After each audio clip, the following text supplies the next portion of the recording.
ननद से नफरत। तुमसे कोई भी काम ढंग से नहीं होता क्या भाभी? जब देखो तब कुछ न कुछ उल्टा सीधा काम करती ही रहती हो। चटनी ने पूरी दीवार खराब कर दी है, कौन साफ करेगा अब इसको? डैडी होते तो तुम्हें कब का घर से निकाल चुके होते। उन्हें सफाई बहुत पसंद थी। रोज की तरह प्रियंका फिर आज अपने भाई की पत्नी को डांट रही थी। दीप्ति रुआंसा सा चेहरा लिए सब चुपचाप सुन रही थी। कोई बहुत बड़ी बात भी नहीं थी। दीप्ति चटनी बना रही थी। चटनी उसके हाथ से दीवार पर लग गई थी। इसको दीप्ति ने बिल्कुल साफ भी कर दिया था। उसे अचानक ही विवाह से पहले का अपने मायके का एक किस्सा याद आ गया। माँ, आज मैं अभी चाट खाने जा रहे हैं, हमारे लिए खाना मत बनाना। दीप्ति ने अपनी भाभी के साथ मिलकर प्लान बनाया था। अच्छा बेटा, दोनों खूब मजे करना, जाओ घूम आओ, लेकिन हाँ तुम दोनों अपना ध्यान रखना। बाजार में नए सूट पर चटनी गिरने से दीप्ति की भाभी रिया थोड़ा सहम सा गई थी। दीप्ति ने उसे दिलासा दिया और कहा कि ज्यादा ना सोचे, वह तो किसी के कपड़ों पर भी गिर सकती है, इसीलिए डरने की जरूरत नहीं है आपको भाभी। घर आने पर दीप्ति की माँ ने जैसे ही रिया का कुर्ता देखा, वह तुरंत बोली, अरे बेटा जल्दी से चेंज करके कुर्ता मुझे दे दो, मैं ये दाग अभी साफ कर दूंगी, बाद में दाग रह जाएगा। रिया ने चैन की सांस लेते हुए कहा, माँ आपको परेशान होने की कोई ज़रूरत नहीं है, मैं खुद ही इसको साफ कर दूंगी। ठीक है बेटा, इसे तुरंत साफ कर दो, ज़्यादा देर मत करना। और यहाँ तो चटनी कांड ही बन गया था। दीप्ति आंसू पोंछने लगी। दीप्ति का विवाह कुछ ही महीने हुए थे। उसने काफी लड़कों से मिलने के बाद कुणाल से विवाह के लिए हाँ कहा था। कुणाल बैंक में एक उच्च पद पर नियुक्त था। दीप्ति एक साइंस ग्रेजुएट थी। दीप्ति के घर में एक बड़ा भाई था जिसकी शादी 1 साल पहले ही हुई थी। भाभी के आने से घर में ऐसा लग रहा था जैसे अपने साथ भाभी खुशियों का पिटारा लाई हो। उसकी भाभी रिया बहुत ही अच्छे दिल की लड़की थी, जिसने घर में आते ही सबको इतने प्यार से अपनाया था कि दीप्ति के माता पिता को लगता ही नहीं था कि वह पराई थी। हर चीज के लिए वह उस पर निर्भर हो गए थे। दीप्ति को भाभी के रूप में एक सहेली मिल गई थी। वह भाभी से खूब लाड करती, उनको सिनेमा दिखाने ले जाती। ननद भाभी शॉपिंग और गपशप करने बहुत करीब आ गए थे।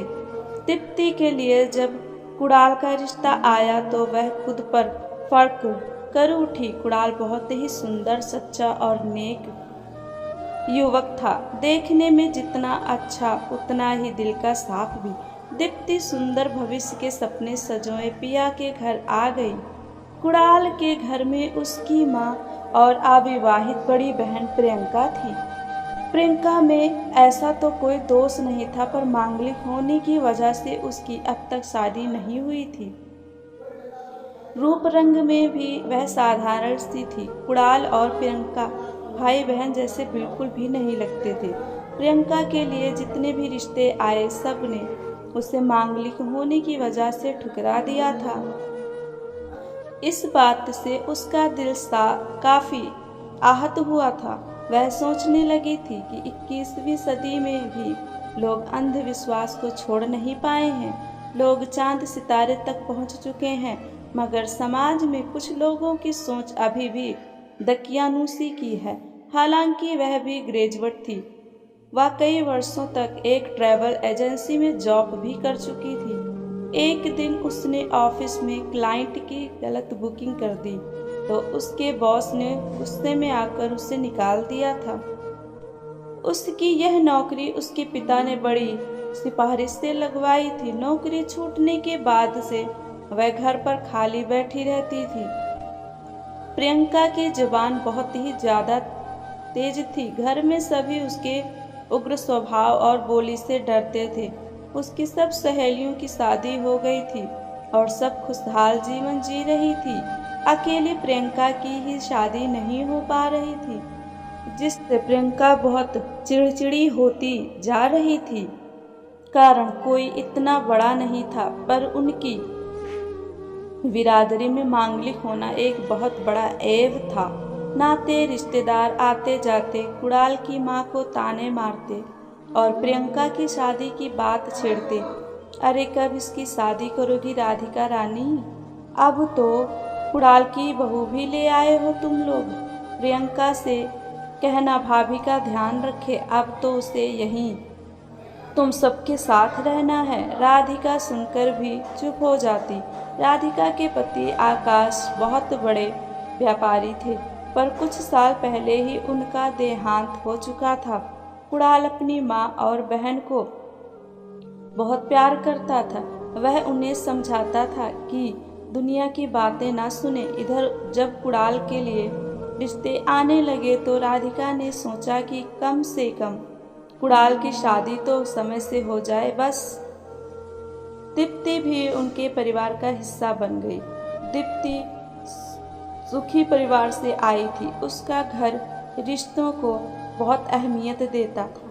उसे लगा कि ससुराल में भी उसे यही वातावरण मिलेगा, पर बेचारी वह प्रियंका के स्वभाव से परिचित नहीं थी। प्रियंका को दीप्ति में सहेली नहीं, प्रतिद्वंदी नजर आई।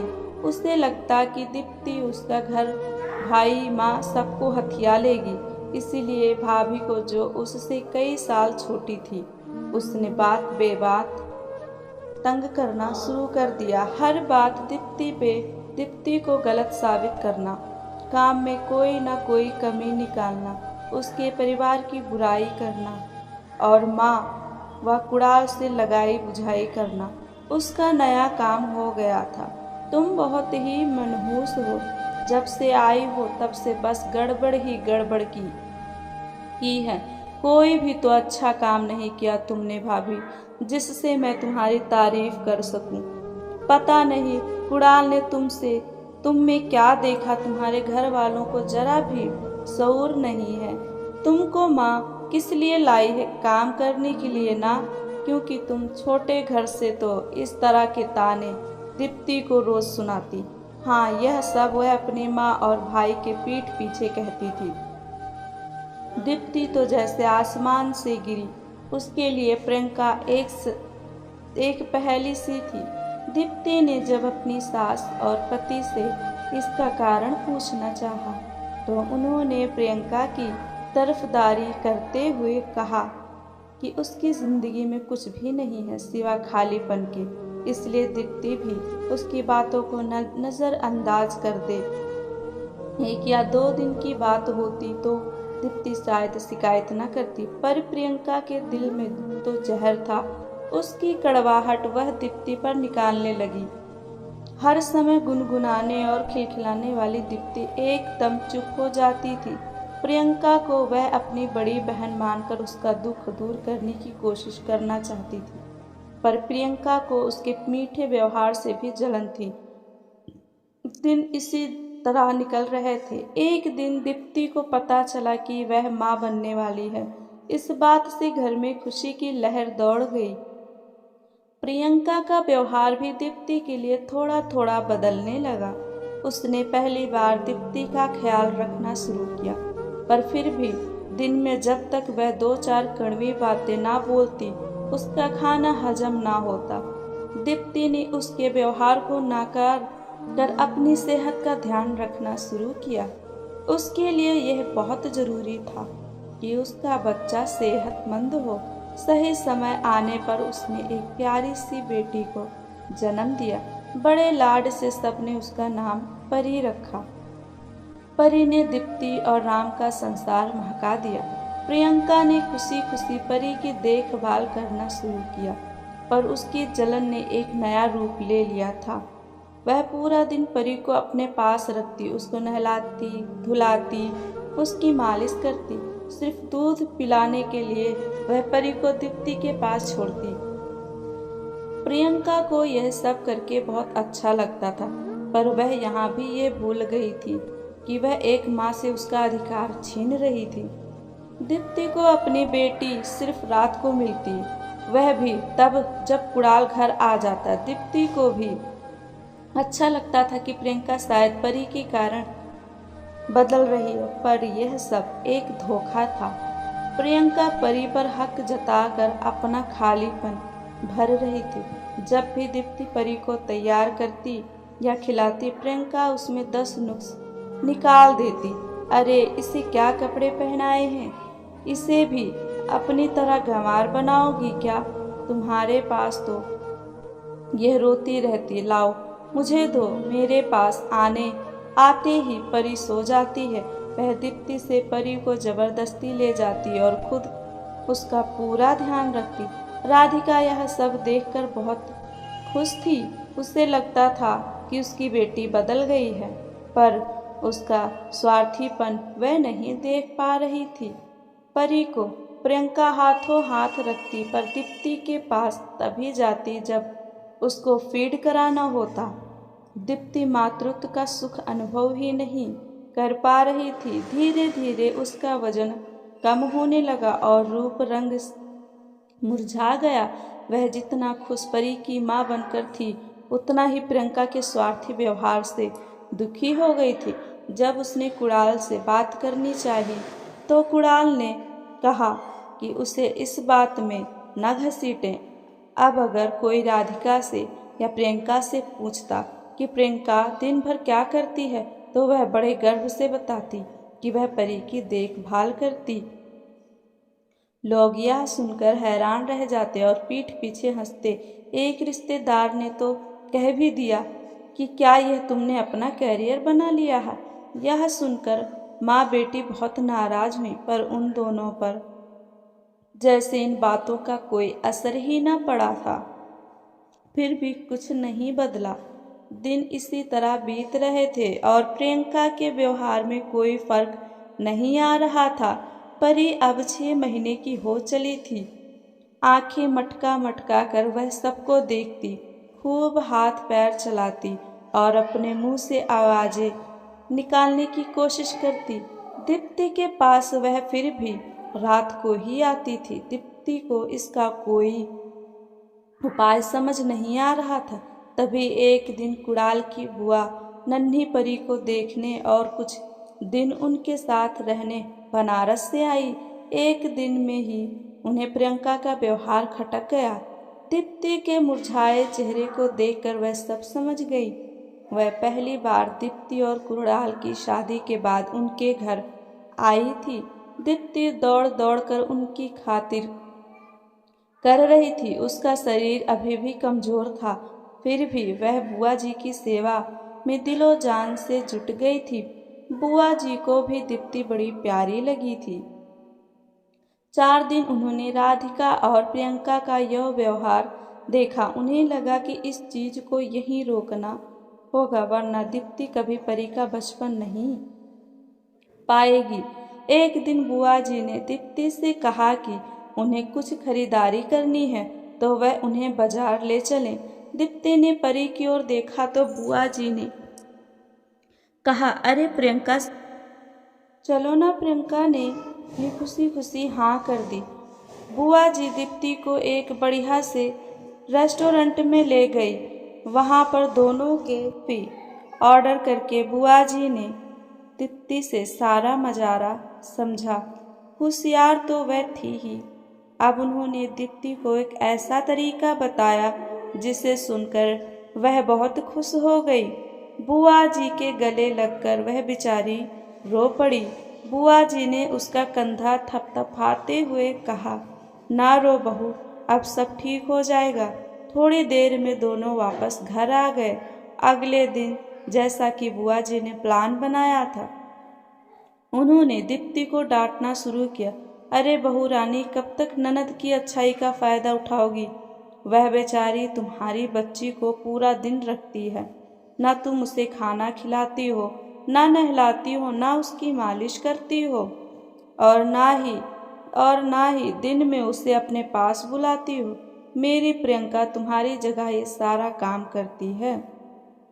इतनी अच्छी ससुराल मिली है और तुम उसका नाजायज फायदा उठा रही हो। बुआ जी की बातें सुनकर दीप्ति मन ही मन मुस्कुराई, पर ऊपर से उसने मुंह लटका लिया। अरे मैं कुछ बोल रही हूँ, सुन रही हो कि नहीं? प्रियंका बहू को परी को संभालने दें, बहुत लाड कर लिया तुम दादी और बुआ ने परी का। उसके हाथ में बच्ची को देकर देखो, आटे दाल का भाव पता चल जाएगा। मेरी भाभी और भतीजी इतनी सीधी हैं, इसका मतलब नहीं है कि कोई भी अपनी मनमानी करे। प्रियंका और राधिका ने कहा भी, नहीं नहीं, ये तो घर का बच्चा है और हमें इसे संभालने में कोई भी परेशानी नहीं है। पर बुआ जी ने सब सोच रखा था। वह बोली, मैं जब से आई हूँ तब से देख रही हूँ कि कभी खाना बनाने के बहाने तो कभी सुस्ताने के बहाने बहू इधर उधर हो जाती है। और प्रियंका, तुम परी का पूरा ख्याल रखती हो, तुम सबके बारे में इतना सोचती हो, तो बहू को भी तुम्हारे बारे में सोचना चाहिए। क्यों दीप्ति? जैसा कि उन दोनों ने तय किया था। दीप्ति ने सिर्फ अपना सिर हिला दिया। बुआ जी ने प्रियंका से तुरंत परी को लेकर दीप्ति को दे दिया। उन्होंने कहा, जाओ बहू, परी को तैयार करो और फिर खिचड़ी खिला दो। उसके बाद तुम भी इसके साथ थोड़ी देर सो जाना। प्रियंका ने प्रतिवाद किया, बुआ जी, वह मेरी बिना नहीं सोएगी। दीप्ति के पास तो वह रोती ही है। बुआ जी ने प्यार से प्रियंका के सिर पर एक चपत लगाई। अरे पगली, उसे भी तो पता चले कि बच्चे को रखना कितना मुश्किल काम होता है। तूने तो उसकी आदत ही बिगाड़ दी है, सारा दिन आराम करती है। बहू, हमारे घर में ऐसा नहीं होता है। तुम्हारा बच्चा है, तुम पालो। प्रियंका मन महसूस कर रह गई। बुआ जी पूरे 2 महीने रहीं और वह प्रियंका को परी से सिर्फ 1 घंटा या 2 घंटे ही खेलने देती थी। उन्होंने प्रियंका को अपने साथ लगाकर रसोई घर में अलग अलग व्यंजन बनाना सिखाया। जब प्रियंका खाली होती तो वह उसे सिलाई, बुनाई, कढ़ाई सब कुछ सिखाती, क्योंकि वह तो इन सब में पारंगत थी। इधर दीप्ति परी के साथ ज़्यादा से ज़्यादा समय गुजारती, खूब खेलती और खुश रहती। धीरे धीरे उसका पुराना रंग रूप वापस आने लगा, लेकिन साथ ही अब उसे डर लगने लगा कि बुआ जी के जाते ही प्रियंका अपना असली रंग दिखाएगी। बुआ जी ने भी कच्ची गोलियां नहीं खेली थी। एक दिन उन्होंने कहा, कुणाल बेटा, बनारस के 2 टिकट करवा दे, एक मेरा और एक प्रियंका का। प्रियंका तो हक्की बक्की बुआ जी का मुंह देखती रही। अरे ऐसे क्या देख रही है, चलेगी ना मेरे साथ? मेरी भी कुछ सेवा कर, बनारस का पकवान खा और अपनी भाभी को थोड़ी सी आज़ादी दे। यह कहकर बुआ जी हंसने लगी। राधिका को तो इस बात को सुनकर अच्छा ही लगा। उन्हें लगा कि प्रियंका का भी मन बदलेगा और खुश रहेगी। बुआ जी का प्लान फुल प्रूफ था। एक दिन वह फिर दीप्ति को शॉपिंग कराने के बहाने बाहर ले गई। उन्होंने कहा कि वह प्रियंका को 2 महीने अपने पास रखेंगी। इस बीच वह उसे जॉब करने के लिए मना लेंगी। जब वह वापस आएगी तब तक कुणाल उसके लायक काम ढूंढ कर रखें। उन्होंने दीप्ति से कहा, बहू, तुम्हें थोड़ा सा मजबूत बनना पड़ेगा। जब प्रियंका वापस आएगी तो वह परी अपना हक जमाएगी, मगर तुम्हें उसे प्यार से मना करना पड़ेगा। उसे अपने भविष्य के बारे में भी सोचना चाहिए। दीप्ति खुशी खुशी इसके लिए मान गई और बोली, बुआ जी, जिस घर में आप जैसे बुजुर्ग होते हैं वहाँ पर बच्चों को कभी कोई दुख नहीं सता सकता। मैं बहुत खुश हूँ कि मुझे आप जैसी बुआ सास मिली। बुआ जी ने प्यार से अपनी बहू को गले लगा लिया। कुणाल ने बुआ और प्रियंका की टिकट करा दी थी। प्रियंका बुआ के साथ चली गई। कुछ दिनों बाद जब वह बुआ के यहाँ से वापस आई तब तक कुणाल ने उसके लिए एक अच्छी सी नौकरी ढूंढ दी थी। बुआ ने प्रियंका को बहुत अच्छी तरह से समझा दिया था कि वह इस तरह से अपनी ज़िंदगी बर्बाद न करे।